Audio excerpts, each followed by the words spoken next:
बुलढाण्यातील केस गळतीच्या आजारातील रुग्णसंख्या आता 150 वर गेली आहे। शेगावनंतर आता नांदुरा तालुक्यात सुद्धा केस गळतीच्या आजाराचा शिरकाव झालेला आहे। वैद्यकीय संशोधन परिषदेचे शास्त्रज्ञ आज संध्याकाळपर्यंत गावात पोहोचणार आहेत। आणखी तपशील घेणार आहोत प्रतिनिधी संदीप वानखेडे यांच्याकडून। संदीप, आता हे आणखी एक आरोग्य पथक इथे येतंय गावामध्ये, नेमकं किती आता ही रुग्णसंख्या होती हा आकडा आपल्यापर्यंत पोहोचलाय, पण सध्या गावकऱ्यांचं काय म्हणणं आहे, काय काळजी घेतली जाते त्यांच्याकडून?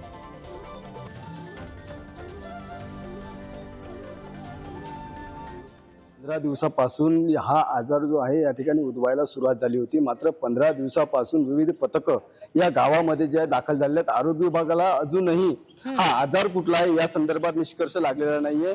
अनेक नमुने जे आहेत हे पाण्याचे मातीचे नमुने घेण्यात आले, त्यानंतर स्किन बायोप्सी टेस्ट देखील करण्यात आल्या। दोन्हीचे रिपोर्ट आले होते। खरं पाहिलं तर सुरुवातीला पाण्यामध्ये नायट्रेटचं क्षाराचं प्रमाण अधिक असल्याचं निष्पन्न झालं होतं आणि त्यामुळे हे केस गळती होते की काय असा संशय होता। मात्र ते पाण्यापासून होत नाही असं सुरुवातीलाच आरोग्य विभागानं स्पष्ट केलं होतं। त्यानंतर स्किन बायोप्सी टेस्टचे अहवाल जे आहेत ते काल आपल्या हातात पोहोचले आणि त्यामध्ये देखील हे आजार जो आहे हा फंगल इन्फेक्शन असल्याचं प्राथमिक अंदाज आरोग्य विभागाने वर्तवला होता आणि त्यानुसार रुग्णांची उपचार जो आहे तो देखील सुरू करण्यात आला होता। मात्र काल हा फंगल इन्फेक्शन नसल्याचं देखील सिद्ध झालंय। त्यामुळे आता हा धोका जो आहे तो अधिक दहशत नागरिकांमध्ये याची पोहोचली होती।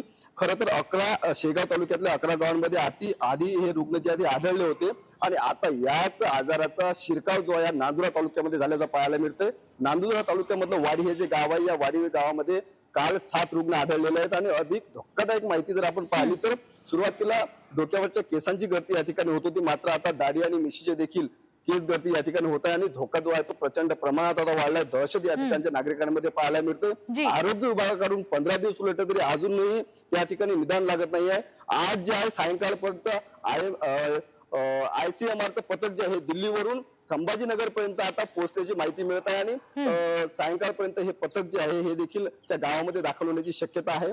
चेन्नईवरून एक पथक देखील दाखल झालेलं आहे, त्यासोबत त्यांचे होमिओपॅथी आणि आयुर्वेदिकचे तज्ञ जे आहेत शास्त्रज्ञ जे आहेत ते देखील दाखल होणार आणि त्यानंतर खऱ्या अर्थानं ते काय शोध लावतात, काय त्याचं संशोधन होतं त्यावर आता सर्वांचं निश्चित, आणि त्यामुळे या संशोधनाकडे त्याच्या अहवालाकडे निश्चित आपलं सुद्धा लक्ष असेल। धन्यवाद दिलेल्या सगळ्या तपशिलांसाठी।